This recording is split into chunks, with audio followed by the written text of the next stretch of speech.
you like doing wood better, or you like the bronze? Whatever one I'm not working on. So you bounce back and forth, right? Yeah, well, what you can do with the clay for bronze is I can come in and out of it. Yeah. I can leave it, it never hardens, you can come back, and you can re-look it a little bit. When you're working with wood, a one-of-one wood piece, it's about problem solving, so you have to almost stay on task. I can't have 3 or 4 wood pieces going, because because each wood piece has maybe 10 problems that are associated with resolving. And so I can't have 10 problems is all I can have on my plate. I can't have 20 or 50 problems associated with these different pieces. So once you start the piece, you have to end it. Mm-hmm. Okay, because a lot of artists, what they do, like an oil painting, they go halfway, it takes a long time, they flip the painting around and set it aside for a month and come back after it's nice and fresh. But you have to go from start to finish. Pretty much, yeah. Yes. There's been a couple of occasions that I've deviated from that, but it's the exception instead of the norm.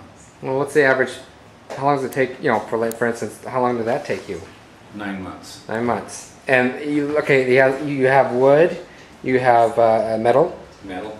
That's the metal from a combined harvester. Uh-huh. And now you can't take this outside. You can't leave it outside. No. No. No. It's not the intent. Yeah. Oh no, I was just curious. What else is there? Do you enjoy doing big pieces or small pieces? Again, there's no whatever fills that void when you grab. There is no small pieces. Yeah. A small piece can take as long as a medium-sized piece. It's all how complex I create the story. Yeah. And no, it's about, because most of them are about my journey. Uh-huh. All of the wood pieces will have an evolution, because they do take time, and I'm on the road. Pretty much I show the influences of where I've been. And so, how do you get your vision? How do you, for instance, the dog and Dog. Well, the wolf. Coyote. Coyote, I'm sorry. Here's how my process would work. If you look at this spot right here, that change, and then you have this grain pattern of all twisted and gnarly and a very smooth, sleek contrast in weathered wood. I envisioned a rock pile, and that simple grain right there, was the contrail of a bird in flight. That was the impetus for starting this sculpture. Oh, it is one piece. And when I started the piece, the coyote was not a part of the sculpture. He was an afterthought once I had worked on the piece. So it just comes to you when you're working on it. They change. Yeah. Because this was going to be a rock pile here, but it was going to be more chuckers coming into various stages of flight. But the texture of the wood changed right up here. Oh, yeah. And that was more the peltage of a mature male coyote. And so once I recognized that, after working on the piece probably for 6 weeks, I made an adjustment and sized and tried to visually incorporate and create a story that involved the coyote. And that's why I primarily work with hand tools. And it's to slow the process down so the mind takes it in, and I create a story. And it's a story that evolves as I work on the piece, using the nuances of the piece of wood. So, if you're on the road all that time, do you work when you're on the road? Yeah. I take pieces with me. I have several locations that people allow me to use, either their garage or a little shop, or I set up, and many times in the summer I just set up a 10 by 10 tent, and I can work in a Forest Service campground.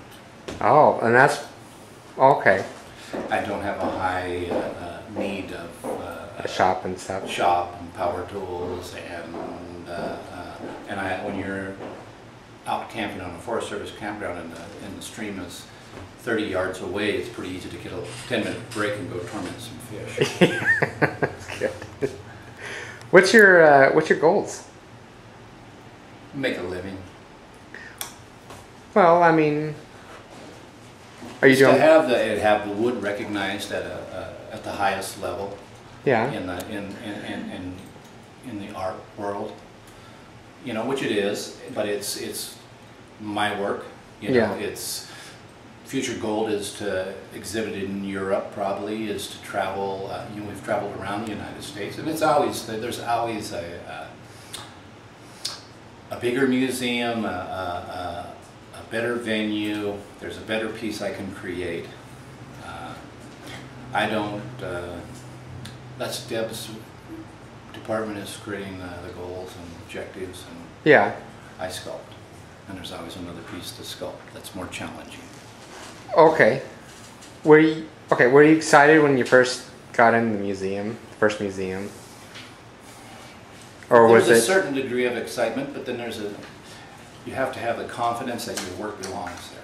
Yeah. And so there's an expectation that you should be there. And so there's an excitement that you're there. There's this unknown that when you first go into a museum exhibition, you know. But there's also that your work belongs. You have to have that. You have to have that goal that you're working for. That your work is good enough to be there. Right. You have to put that on yourself. Otherwise, how do you expect to place it there? Right. So there's kind of a little pressure. Always a lot of pressure. Yeah. That this piece is, and you always fall short on that.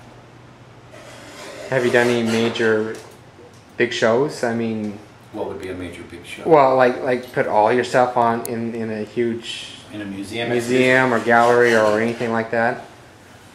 Not a museum. Galleries. We're doing a one-man show right here now at Gallery Bellon. We do basically we do more sales exhibitions where I put more pieces out, and that's in the future. If you want to dedicate more time to sculpting, right now it's getting your name out there, getting me out there, and it's about people connecting to me, understanding. It's a double-edged sword. Is trying to get people to understand your work, and the best person to get people to understand your work is you to describe and tell your story. And the other side is you need time and not being out there hustling that, and so you need a galleries to sell your work to. Right. So there's this bit so you can hide out and work, but you have to communicate yourself. And so it's really a tough balance. It is I mean, because you have to expose yourself too. I mean, that's what you're trying to do right now. Expose yourself, but it's also the communication of what's behind your work. And it's best if you're actually, for instance, today you're here to explain your work to other people, right? It's not as much to explain my work. It's just for people to connect to me and see that what's behind the work, right? And how it's the process of how it's created that I think is what sets an artist apart.